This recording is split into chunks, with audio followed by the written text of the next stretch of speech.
Welcome to the Trauma Survivorhood podcast. I'm your host, Sarah, an IFS-informed trauma recovery coach. This show features interviews from guests all around the world as they share their impactful stories and deliver hope and inspiration through their personal post-traumatic growth. We explore and discuss resources and coping strategies to support the survivor community to thrive in their own healing journeys. Enjoy. So welcome back to the Trauma Survivorhood podcast. I have with us today Jason Shiers. He is a psychotherapist and a certified transformative coach who has been working with addictions and mental health for over 25 years. He also has a personal story of addiction and mental health struggles spanning 4 decades from both sides of the fence. He was first diagnosed and medicated at 9 years old and then endured a long battle with addiction and mental health. This commenced all the way through to developing his own treatment program that is groundbreaking in its approach to mental health and addiction, the Infinite Recovery Project. And I love this because this is what this says about the project: helps people see the perfect mental health that they have within, that resides in all human beings. This is a psycho-spiritual approach that helps people see that all experience happens within, and it helps people drop the story and suffering and see what is possible. Jason is also the host of the Misunderstandings of the Mind podcast, and I'm so glad to have you on our podcast today. Thank you so much for joining us. Your story, obviously long and arduous, it sounds. So tell us more about how you got from there to here today. Yeah, wow.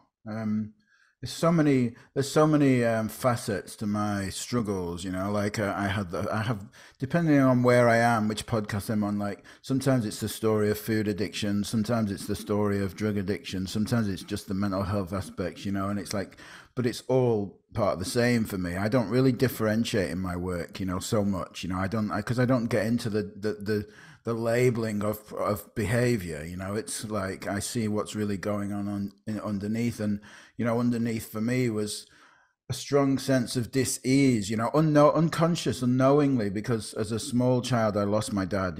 He went out and he was killed in an accident, and he didn't come back, and I guess as a small child you have no rational or cognitive potential to kind of justify or make sense of that in your own mind. You just know that he left, didn't come back, and children innocently kind of make it about themselves, like, was it me, it's like, was I unlovable, it's like, and all those things, and that all happens in the nervous system. It's kind of like, it's not even on a rational or cognitive, it's like a pre-verbal, pre-thought experience. So that was my kind of starting point, and food became my friend, my best friend, my reliable partner, my comfort, my everything. It's like, so it was an escape, right, with addictions from it, because my dad left, and my mum, she didn't leave, she did her best, in her mind, she really did, but she was coping with her own grief, and it's like, and there was nowhere to make sense of anything for me. And I personally don't think that grief and loss in and of itself, if there's processing of it, is particularly traumatic. But I think the experience that happens afterwards can be, it's like if you've got nowhere to process it, nowhere to allow your nervous system to complete, a full cycle, to have the experience of feeling the sadness and the loss and making sense of it, it's like, that's the bit where we make it all about ourselves, and sort of, and then embody sort of strange nervous system responses to external stimulus. It's like, and that's the thing that goes on kind of unseen, like, for so long. And and then on top of that, the story is built as it was for me. I went into, my mum, bless her, did her best. She took me to a psychiatrist when I was 9 years old, and I only found out actually later. I don't actually remember being medicated until I got my medical reports, perhaps about 10 years ago, where it said, in my mind, I have a block missing, perhaps from about 9 to about 12-ish. I had these years that I couldn't really remember, and when I got these psychiatric reports, I saw on it that I was given a dose of antidepressants, diagnosed as being depressed, and kind of, but there was no mention of grief, no mention of trauma. I mean, nobody knew this in the early 80s. It's like there were no trauma-informed care. There was no thing about trauma. There was really just, everyone was probably being traumatized at that time by the generation of just the way the generation of people behaved in some way or another.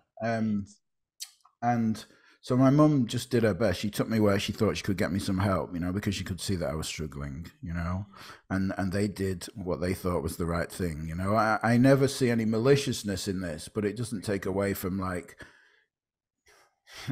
the ridiculousness, of like medicating a small child who's been through grief, for depression. It's like, it was the last thing I would do, for sure.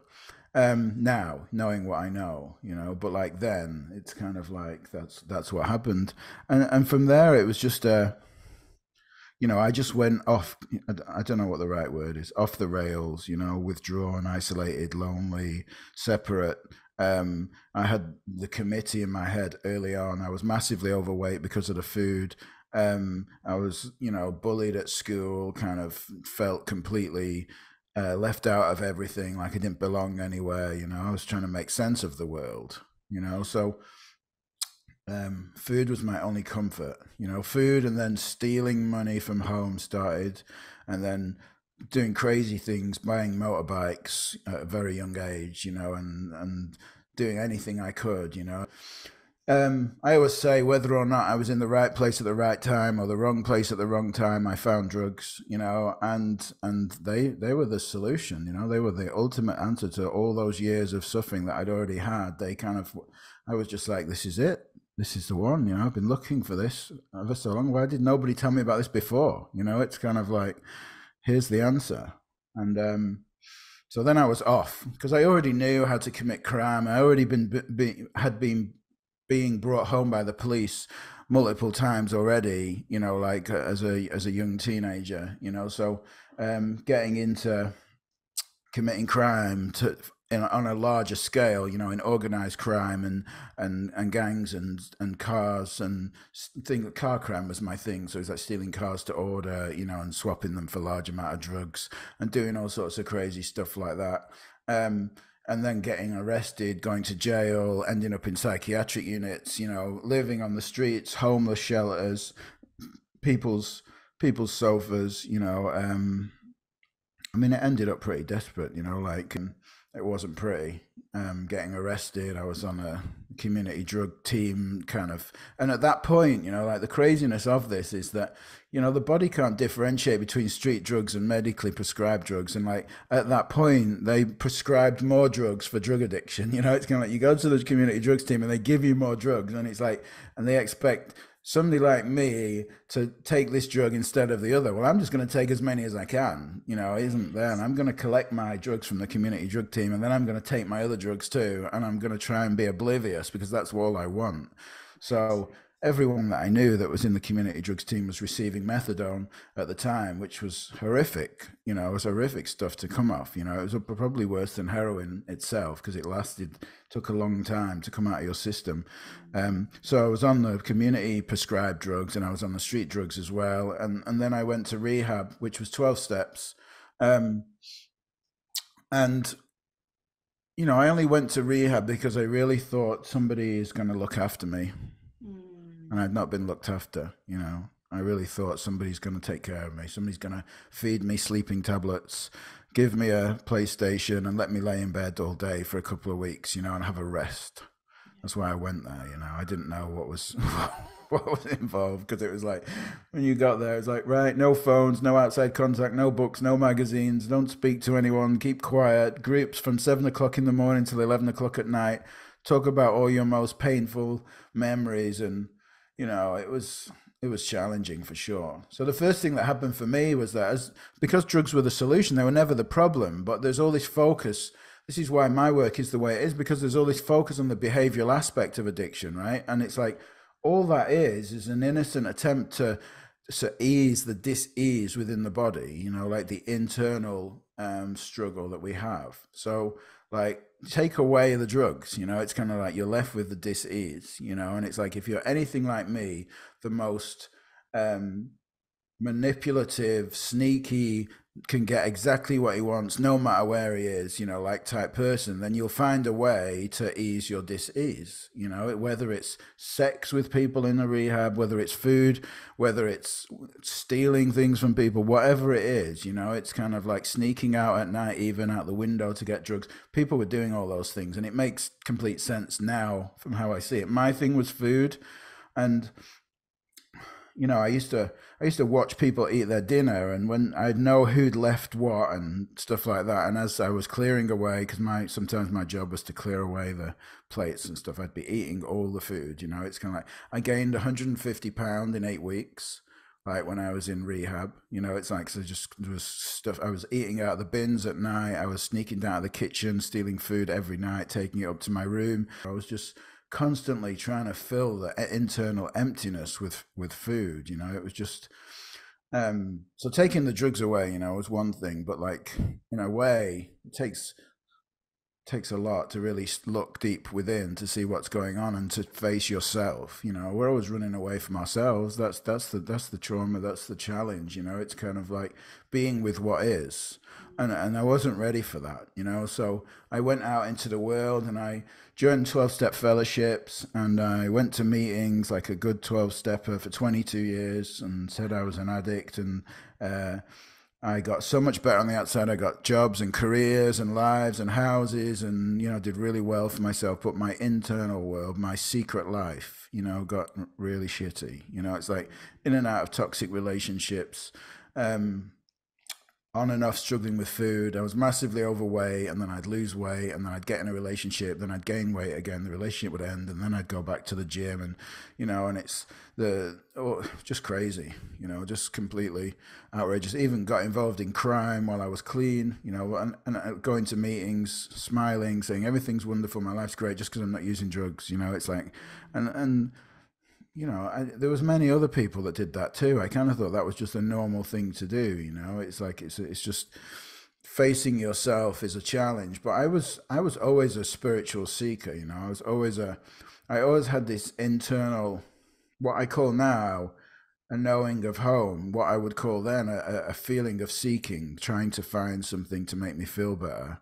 You know, and I now say seeking is your internal knowing of home, that there's something more for you, that there's a place of peace within you. You just don't know where to look, and we just look everywhere else. You know, in relationships, sex, money, pornography, gambling. You know, anything that's on the outside that looks like it might give us a temporary respite from that emptiness. You know, and so that's why I did my psychotherapy training and all that, because I started in therapy. People used to say to me, "Oh, you've got real problems. You know, you need other help," because that's how they saw it in 12 steps. Like they saw addiction as something different to mental health and things that you needed therapy for, and trauma. You know, all that you couldn't deal with that in meetings. You had to get some external help from somebody. So I went to a therapist, and I thought I quite like this. Maybe I should train to become a therapist, you know. And then if I do that, then I'll fix myself, you know. I'll get better myself. So yeah, I did that for many years. A long list of letters after my name and qualifications in different modalities of traditional psychological understandings of struggles, you know, and from psychodynamic and cognitive and person-centered, you know, from all angles. You know, I did them all, and each time I kind of thought, okay, well, I'm still miserable. You know, it's like I don't feel ready to help anyone. Don't feel, even though I did, you know, I worked with a lot of people. There was part of me that always felt fraudulent. So all the psychotherapy, I'd done everything that I knew. Every time a new therapy came, all this EMDR came out, tapping, all this stuff, rapid transformational techniques. There was a new therapy being introduced all the time, you know, and I would try anything. So I was like, oh yeah, who does that? You know, I've got to try that. It was a serendipitous moment, you know, that I think, you know, with life taking me in a direction that I was watching a video called The Path of Effortless Change by Michael Neal. And it was just the word effortless, you know, it was just the word effortless, because my life had been full of striving and effort and attempts to feel better and fix my broken self. You know, it's like that's all it had felt like.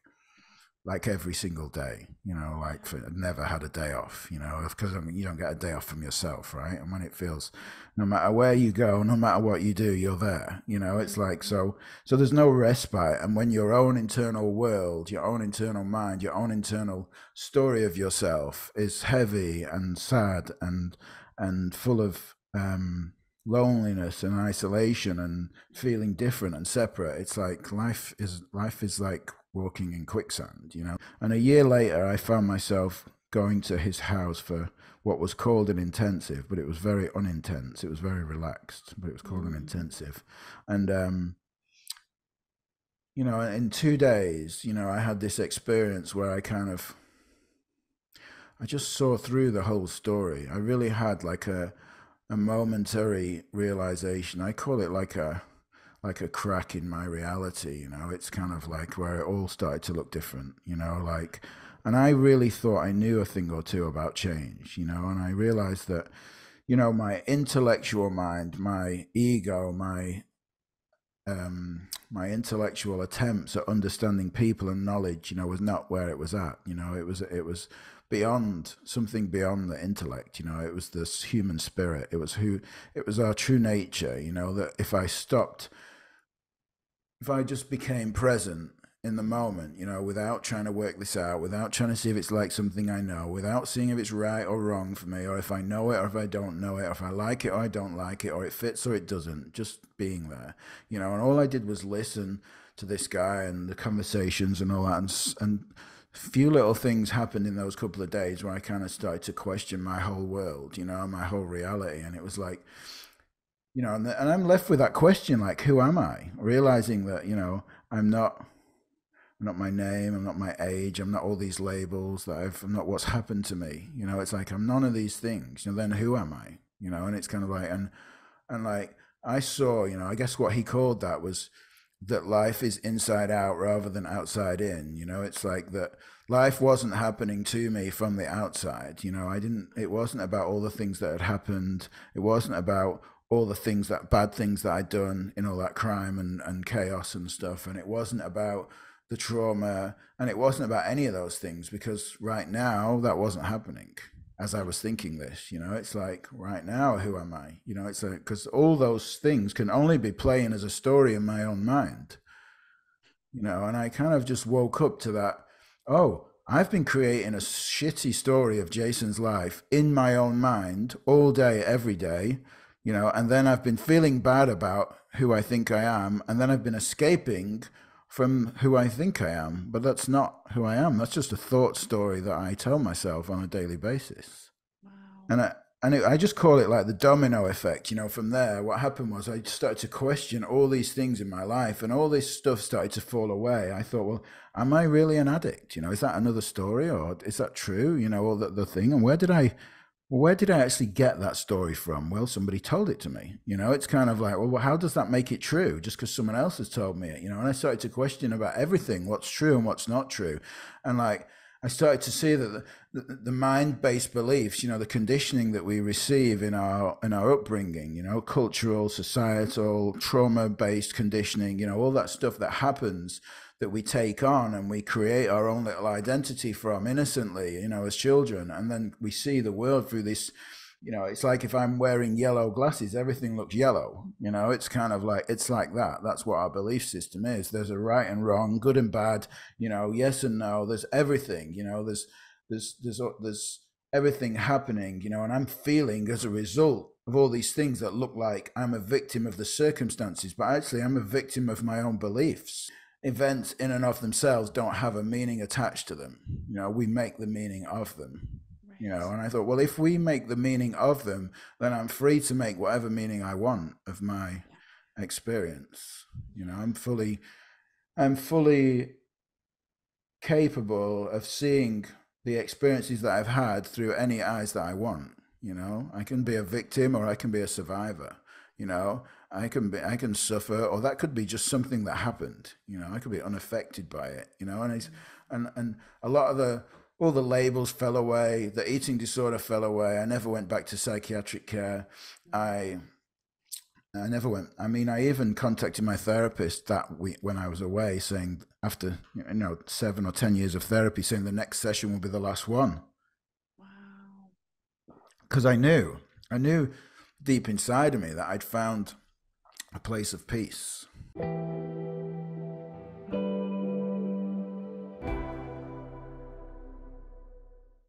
I love their approach of the inside out versus the outside in, right? Because we do take in from infancy everything in our ears, everything in our eyes, our smells, our tastes, our touch. We're communicating that way from the moment that we're born, but it's really actually what's going on inside rather than the other way around. That's amazing. That's a Yeah. beautiful approach. And you talk so much about, this like this perfect mental health that we have inside. I think we're using similar languaging. I tend to call it like the authentic self, right? And I love the way you say it gets covered up by all of these things that can happen or that do happen, right? So you definitely have this inside of you kind of, it's perfect. It's the authenticity that's there, but stuff just came and blocked it and blocked it and blocked it, and that's what can be removed. So we call it like our trauma identity versus our authentic self. What is that word? What does that mean for you, for your clients when they're seeking that transformation? Is it always that goal of happiness or content, or does it look different for other people? I mean, many people come in different places. It's kind of like one thing we never do is talk about the behavioral part of addiction. It's kind of like it's just completely irrelevant. We don't need to. I don't need to give people behavioral techniques to change. Things to do. It's like I always say if people are using drugs, it's better if they don't. It's kind of like that's going to be there. It depends how present they are. I don't want people to be using drugs, but like if people are compulsively eating or gambling or watching pornography or whatever it is, it's like that. I don't even get into that with them. It's like they find their own way with that. What I help them to do is see who they are and feel better on the inside. And often they just come back at some point and go, oh yeah, that, yeah, I'm not doing that anymore. I don't know what happened. It just kind of changed. And I guess what I call transformation is that nothing changes, but everything looks different. Mm. It's like it's an internal change. It's the perspective. We realize that between, I can't remember, was it Carl Jung or Viktor Frankl that said, between external stimulus and feeling, there's a space. It's kind of like, and that is our perception. And it's like, so every single event that happens, we're free to make of what we want. And it's like transformation is seeing that there's more than one perspective. Transformation is seeing that we feel often, we feel our own thinking about stuff. It's like as an example, I always say to people, did you ever call somebody close to you and it's like, and they didn't pick up the phone, and the first time they didn't pick up, you didn't think much of it, but then you call back an hour later, they didn't pick up, and you start worrying, right? And it's kind of like you start feeling, right? Your own body is full of anxiety and fear, and let's say you haven't heard from them from another hour, maybe you even call the hospital and you call some friends, and you're in full on panic attack, right? And it's kind of like, and they call you back and go, oh, sorry, my battery was flat, right? And it's kind of like you go, well, I've had a full experience there, as if those things I was thinking was happening, Yep. right? So it's like you Yep. can see that nothing had actually happened, but like Right. in the process of it, I'd had this whole experience in my body and mind, with a lot of terrifying thoughts and a lot of anxious feelings, in the body, without nothing actually happening. So I'm the only source of that feeling and thinking, Right. nobody else, because nothing actually happened.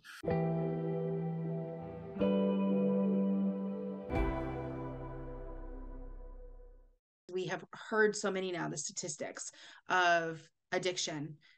With addiction, you've got some kind of trauma or history of abuse. It doesn't sound like you're really doing a lot of like the treating, right? Because you're not really basing things off of diagnoses, but those two things just treating concurrently, isn't that just like the most important, more in the mental, like that psycho spiritual side, and then the behavior is just a coping skill to try to help them deal with it. So if we can deal with the root of the problem, right, rather than the behavior itself, and that sounds like that's your approach, right? The mind-based awakening, the mind-based realization will free you so much, right? And it's like you said, said, there's some people that picked up a physical addiction that can just attend 12-step meetings or get free of the physical and just be okay, right? They haven't all, or perhaps, I mean, even if you look at bringing this in, if you look at kind of studies of ACEs, adverse childhood events, and so on, it's like not a large percentage of people that suffered what they would class as adverse childhood experiences have identify in adult life as having trauma. Now people can have a realization that they're exacerbating their own pain, that they're constantly using their own mind in a destructive way, and they can have an awakening, a realization to their true nature and be free.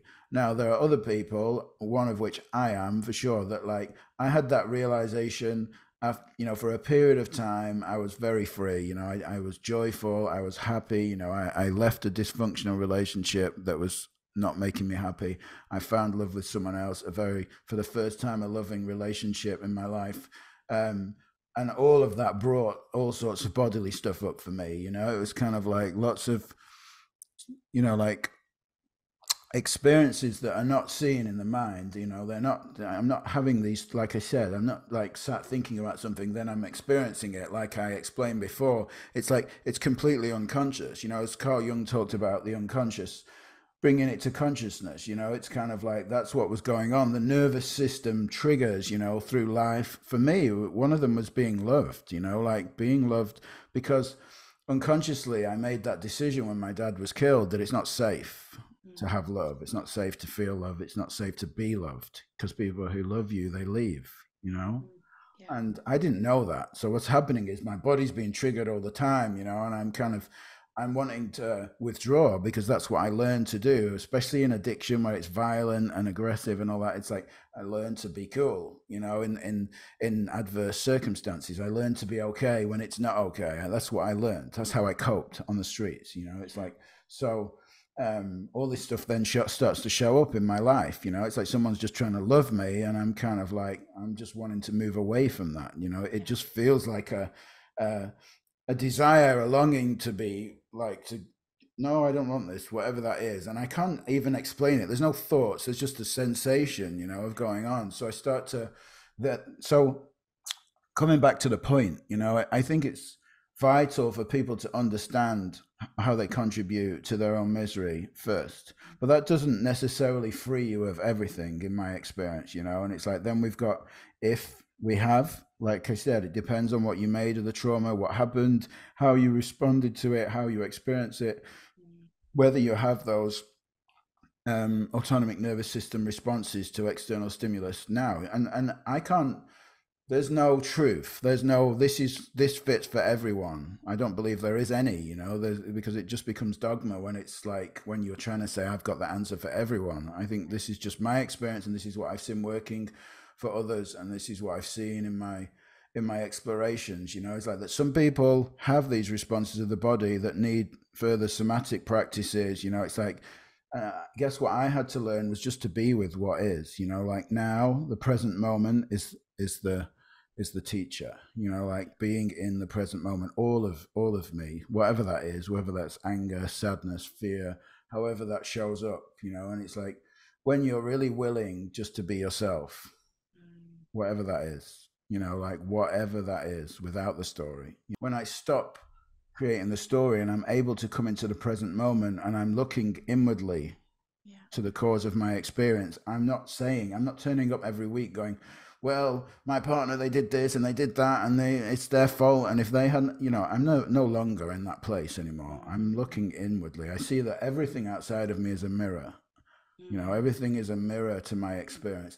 Everything that happens in me. Every bit of experience, every person that triggers me is a gift.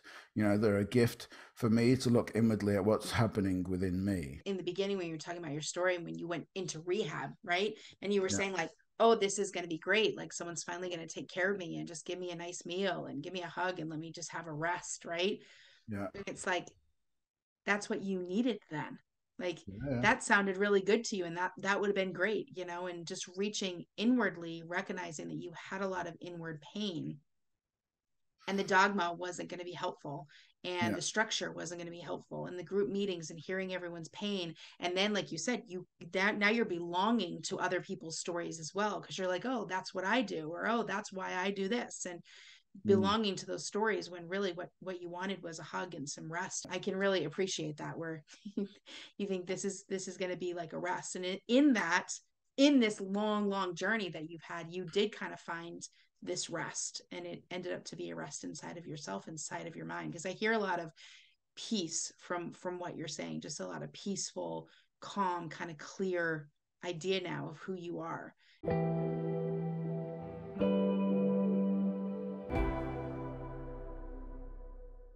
When you were in your healing journey, other than this one program, were there other resources that were really helpful for you, or was that program, that change that just kind of was the catalyst for everything?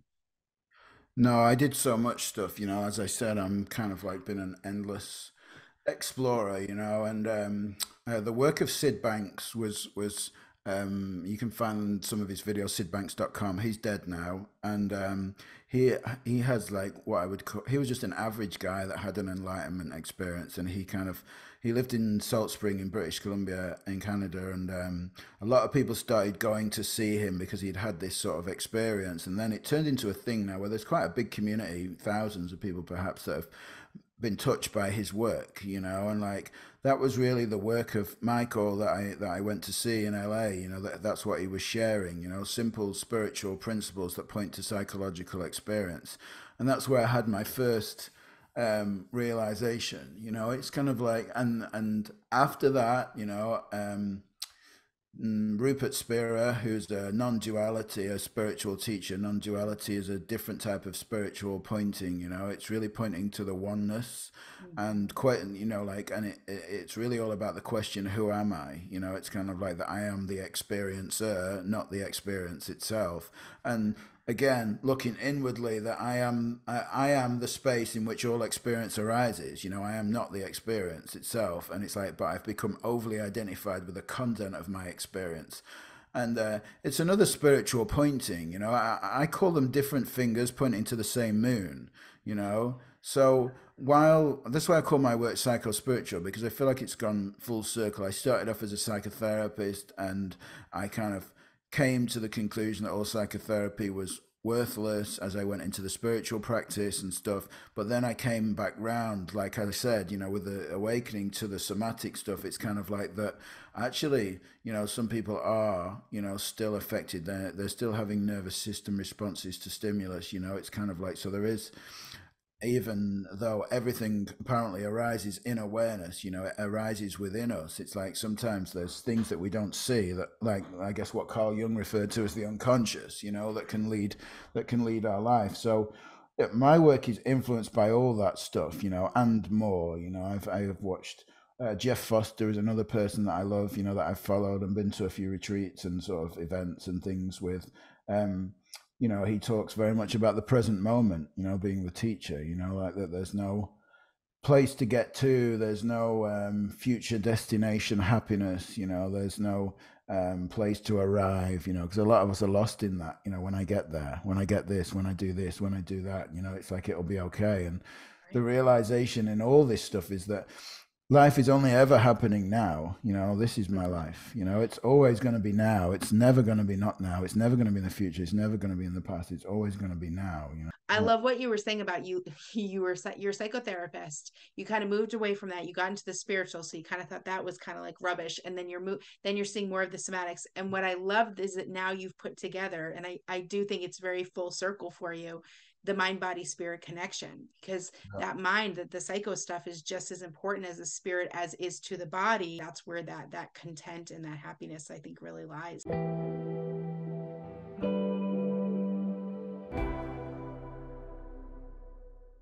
Thank you so much for joining us today. Thank you for a great, inspiring conversation. Where can people find you? Where can they find your work? How can they reach out to you? Yeah. If you want to listen to more transformative conversations, misunderstandingsofthemind.com podcasts. They are on all sorts of subjects, like similar to the stuff that I've seen. There's some about addiction, there's some about trauma and grief, there's depression, anxiety, relationships, connection, inner peace. There's a long list of things. My recovery program is called infiniterecoveryproject.com, and you can contact me for any of those. My coaching website is wiredwillcoaching.com. So currently I'm doing some work with men. You know, I'd love to find some men that really want to meet themselves, you know, that struggle with mental health, perhaps people that are successful or have got some sort of good life, but they still got some demons that they secretly hide away from, or they don't tell people about, you know. And I've just started a program for men called the Powerful Men's Exploration, which is really about undoing the conditioning and undoing ideas about toxic masculinity and mental health and stuff like that, and really helping men be more vulnerable and authentic, you know. Yeah, that's what I love. Necessary. Yeah. Wow, awesome. Jason, thank you so much for joining us. You have a great rest of your day. Thank you.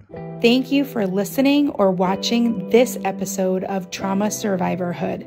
For more info, show notes, and links, check out the episode guide below. Until next time, be well, survivors.